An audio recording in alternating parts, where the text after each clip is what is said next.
ఖుషీలోని katana, పంజాలోని backdrop and జానీలోని aggression 3 కలిపి దంచి కొట్టారనిపించింది నాకు ఇవాళ ఓజీ ట్రైలర్ చూస్తే. అండ్ ఇంకా పూర్తిగా దాని గురించి మాట్లాడుకున్నాం. దానికంటే ముందు ప్లీజ్ లైక్ చేయండి, షేర్ చేయండి అండ్ సబ్స్క్రైబ్ చేయండి నా ఛానల్ని. సన్నీ ఒపీనియన్ చేస్తారని అనుకుంటున్నాను. Thank you so much. And నాకైతే ఫస్ట్ స్టోరీ చూసిన కానీ లేకపోతే ఓజీ ట్రైలర్ చూసిన కానీ నాకు ఒక స్టోరీ లైన్ గుర్తొచ్చిందండి. ఏంటిదంటే సలార్లో ఒక ఎలా సిమిలర్ రిఫరెన్సెస్ ఉన్నాయి. ఎట్లా అంటే సలార్లో పాస్ట్లో ఏది పడితే అది చేసేసి చాలా విధ్వంసం సృష్టించి వైలెన్స్ క్రియేట్ చేసి తర్వాత సైలెంట్ అయిపోతారు. ఎవరు వాళ్ళ అమ్మ కోసం సైలెంట్ అయిపోయి, కానీ విలన్స్ అందరికీ తెలుసు సలార్ ఎవరు, సలార్ ఏం చేశాడు, సలార్ ఎలా ఉంటాడు, ఏం చేస్తాడని చెప్పేసి. సో అందరు వెయిట్ చేస్తూ ఉంటారు సలార్ ఎవరు, సలార్ని చూడటానికి. సడన్గా ఎలివేషన్లో సలార్ వస్తాడనమాట. ఆ సీన్లోకి దూకుతాడు. So same references, same points నాకు ఇక్కడ కూడా అలానే కనపడింది. లైక్ ఒక విధ్వంసం సృష్టించేశాడు, పాస్ట్లో కుమ్మేశాడు, ఏదో వైలెన్స్ క్రియేట్ చేశాడు. కానీ ప్రియాంక మోహన్ కోసమో లేకపోతే ఎవరి కోసమో తెలియదు, ఒకరి కోసం సైలెంట్ అయిపోతాడు. అండ్ ఆ కటానాని చుట్టేసి పెట్టేశారు, కామ్ అయిపోతాడు. ఏదో ఒక ట్రిగరింగ్ పాయింట్ ఉంటుందండి నాకు తెలిసి.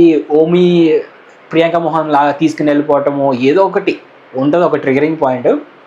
ఆ టైంలో కాల్ చేసి ముంబై వస్తున్నా అని చెప్పేసి అంటారు. ఇంకా చూడండి అక్కడి నుంచి యాక్షన్ సీక్వెన్సెస్ మొదలవుతాయని నేను అనుకుంటున్నాను. ఇది నేను అనుకుంటున్న స్టోరీ. సో ఇలా ఉండబోతుంది అనుకుంటున్నానేమో.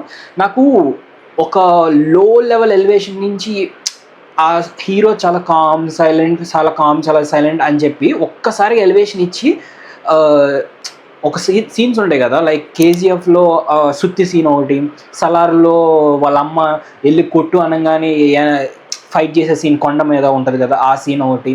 ఇలాంటి ఏంటి అంటే వాళ్ళు చాలా చేతకాని వాళ్ళు, వాళ్ళకి ఏం దద్దమ్ములు అని కాము ఉంచి ఒక్కసారిగా బ్లాస్ట్ అవుతారు చూడండి. అలాంటి సీన్ నాకు భలే ఇష్టం. సో ఈ సీన్స్ నాకు తెలిసి ఓజీలో అన్ని అలాంటి సీన్స్ ఉండబోతున్నాయని నాకు అర్థమైంది. అండ్ ఎస్పెషల్లీ నాకు పవన్ కళ్యాణ్ గారిని అలా చూడటం ఇష్టం. నాకు బాగా ఎక్కడ అనిపించారంటే సర్దార్ గబ్బర్ సింగ్ మీరు ఒకసారి చూసుకుంటే దానిలో ఇంటర్వెల్ సీన్ ఉంటుంది. ఆయన అప్పుడు దాకా కరెక్టెడ్ పోలీస్ ఆఫీసర్ అని చెప్పి విలన్కి ఫర్గా చేసేస్తూ ఒక్కసారిగా అందరికి డప్పులు కొట్టి ఒక సాంగ్ వస్తుంది, వీడెవడన్నా సర్దారాకి పోటెవడన్నా అని చెప్పేసి. మీరు ఆ సీన్ చూడండి, నాకు ఒక గూస్ బంప్స్ మూమెంట్. నాకు ఆ సీను భలే మారుతారు. ఆ ఎలివేషన్ సీన్స్ కానీ చాలా బాగుంటాయి, ఆ ఫైట్ సీక్వెన్సెస్ కానీ.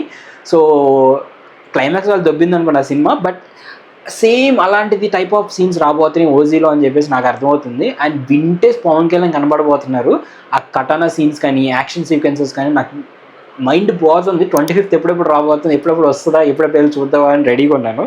అండ్ నెక్స్ట్ వచ్చేసరికి సుజిత్ గారి టేకింగ్ అండి. ఆయన వెరీ ఫాస్ట్గా ఉంటుంది స్క్రీన్ ప్లే. అంటే మీకు బోర్ ఎక్కడ కొట్టదు ఏమన్నమాట, ఎక్కడ బోర్ కొట్టకుండా చాలా ఫాస్ట్గా వెళ్ళిపోతూ ఉంటుంది, స్క్రీన్ ప్లే రన్ అవుతూ ఉంటుంది, కొత్త క్యారెక్టర్స్ వస్తూనే ఉంటారు, స్టోరీ రన్ అవుతూనే ఉంటుంది.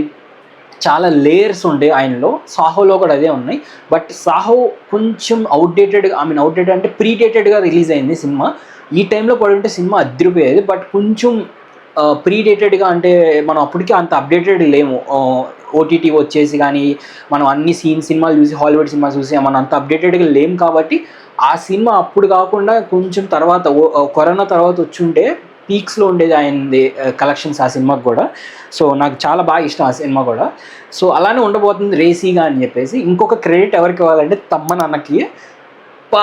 ఏం మ్యూజిక్ అండి, నాకు మైండ్ పోతుందంటే ఆ మ్యూజిక్ గురించే. ఆ ఎలివేషన్ టైంలో వెనక బ్యాక్గ్రౌండ్ మ్యూజిక్ వస్తే ఎంత ఎలివేట్ అవుతుందో మీరు ఆలోచించుకోండి, సీన్స్ అన్నీ ఒక్కొక్కటి. సో నేను బాగా వెయిట్ చేస్తాను తమ్మన్ అన్న music, Sujeeth screenplay and Pawan sir the screen presence, ఈ మూడింటి కోసం బాగా వెయిట్ చేస్తున్నా. సో ఇది ఓజీ గురించి నా reaction. And I'm eagerly waiting for Pawan sir's grace and eagerly waiting for Omi versus OG and eagerly waiting for Priyanka Mohan lovely screen presence అని చెప్పొచ్చు. సో వీటన్నిటి కోసం అయితే వెయిట్ చేస్తున్నాను. తమ్మనన్న మ్యూజిక్ కూడా, background music, songs, peaks. So that's it guys, ఇది నా రియాక్షన్. అండ్ మీ రియాక్షన్ ఎలా ఉందో కింద కమెంట్ బాక్స్లో కమెంట్ చేసి చెప్పండి. నేను ప్రతిదానికి చూసి కమెంట్స్కి రిప్లై ఇస్తాను. So that's it for today. Thank you so much. Sunny signing off.